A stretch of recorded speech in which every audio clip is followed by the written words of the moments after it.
fiquem todos atentos para perceber se o início de um processo ou uma sindicância punitiva se deu com a devida motivação, se existe realmente um ato de indisciplina e se há indícios veementes da autoria desse ato, e se esse procedimento está sendo instaurado contra o agente que ostenta esses indícios. Caso ausentes esses requisitos, o processo deve ser fulminado desde o início, ou seja, até mesmo, podemos dizer, antes dele nascer, né? Por absoluta ausência de justa causa.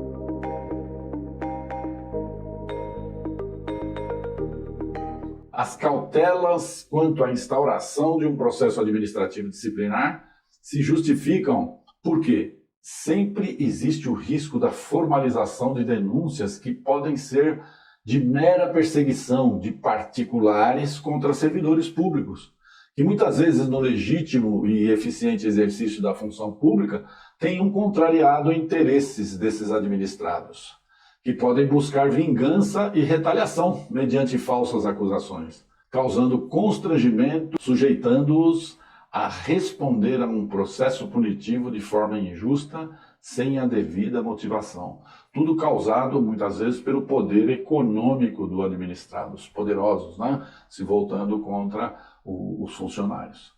Vamos lá, um processo instaurado sem a devida motivação é um ato ilegal da autoridade instauradora e gera nulidade, além de uma possível indenização por danos morais e materiais e uma punição severa da autoridade que passa a ser a autoridade coatora, no caso de um mandado de segurança. Vamos falar sobre a materialidade dos fatos e a autoria, que devem ser a base do dever de motivação do ato que decidir pela instauração de um processo administrativo disciplinar. Esse assunto é um assunto super importante, porque a gente cansa de ver processos que não contemplam a menor motivação para ter sido iniciado. Quando se fala em indenização por danos, não há nenhuma dúvida de que a instauração do processo administrativo disciplinar é uma medida grave, e tem repercussões na esfera administrativa e pessoal. Por quê? Porque ela causa um forte impacto sobre a pessoa do acusado, gerando a responsabilização da autoridade instauradora quanto à conclusão pela instauração do processo administrativo disciplinar e, para tanto, tem que haver eficiência do feito administrativo para depois culminar num ato decisório, seja no sentido de inocentar ou de culpar o acusado. A instauração de processo punitivo provoca o sentimento de insatisfação do servidor e impõe um constrangimento pela publicidade e pela divulgação dos fatos censurados,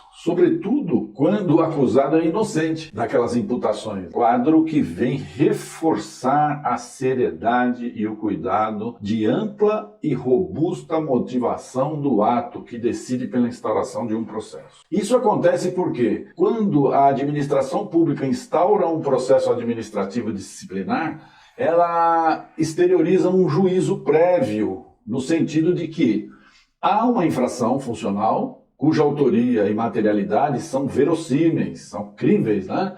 E reclamam possível punição. De forma que, se ainda pendem sérias dúvidas sobre a existência do fato ou sobre quem foi o seu autor, a administração deve proceder às devidas apurações preliminares, mediante sindicância investigativa prévia. E esse tipo de coisa costuma acontecer muito com a denúncia anônima. A administração toma ciência, ela tem que checar antes, né, se existe esses indícios veementes de autoria e materialidade, né? E não instaurando um processo administrativo ou uma sindicância punitiva à torta e à direito, ok? Todos sabem que os funcionários que já foram expostos à sindicância e a um processo administrativo disciplinar sofrem os dissabores que a instauração de procedimento dessa ordem implica.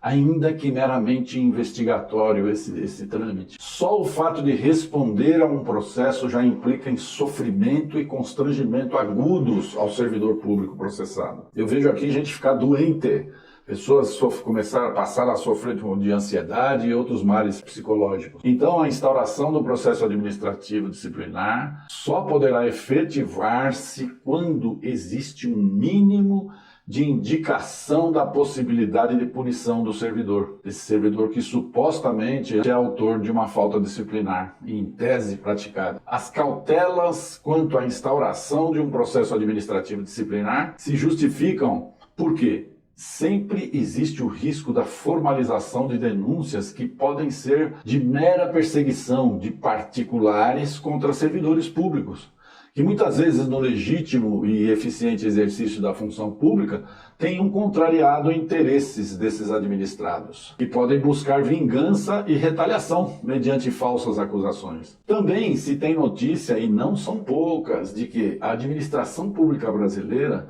muitas vezes tem um desempenho arbitrário através de seus órgãos corregedores, que sem substrato qualquer, sem a menor apuração preliminar, mediante sindicância, costumam instaurar processo administrativo disciplinar de plano, surpreendendo o acusado e os demais que veem aquilo estarrecidos, quando nem sequer indícios de autoria existiam contra aquele funcionário. E isso se dá muitas vezes com o ânimo de perseguição. Quem já não ouviu falar disso, não é verdade? Bom, outras graves consequências da instauração de um processo administrativo disciplinar é que o servidor não poderá ser aposentado a pedido enquanto não julgado o feito. Pode ainda, por exemplo, ser recusado ou adiado o gozo de licença-prêmio, férias, licença sem vencimento para tratar de assunto particular ou para capacitação profissional. Outro fato de grande relevo é que o juízo de decisão pela instauração do processo administrativo disciplinar, apesar de exigir a motivação, não deve representar aprofundada apreciação do mérito, sob pena de condenar o acusado antecipadamente. Agora, o que nós precisamos prestar atenção é que não pode haver uma forma exaustiva, uma forma que aprecie o mérito com muita profundidade, sendo requisitos apenas a existência da autoria e materialidade, indícios veementes de autoria e materialidade para a abertura de um processo disciplinar. Enfim, você não vai ter um julgamento antecipado, porque isso tudo é feito, essa fase preliminar é feito antes do crivo do contraditório. Então, qualquer levantamento de prova mais apurada tem que contar com a participação, né, da defesa. Caso ao contrário, vai haver o prejuízo do funcionário que vai responder aí a um inquérito ou a uma sindicância investigativa em que a sua defesa participe. Então, diante desse novo conhecimento, fiquem todos atentos para perceber se o início de um processo ou uma sindicância punitiva se deu com a devida motivação, se existe realmente um ato de indisciplina e se há indícios veementes da autoria desse ato, e se esse procedimento está sendo instaurado contra o agente que ostenta esses indícios. Caso ausentes esses requisitos, o processo deve ser fulminado desde o início, ou seja, até mesmo, podemos dizer, antes dele nascer, né, por absoluta ausência de justa causa, através de mandado de segurança, caso o pedido seja negado pela própria administração. Ok? Então, por hoje nós ficamos por aqui. Se inscreva no nosso canal para você ficar por dentro dos assuntos ligados ao funcionário público de uma forma geral. E você também encontra matérias de grande interesse no nosso site. Um grande abraço e fique em paz.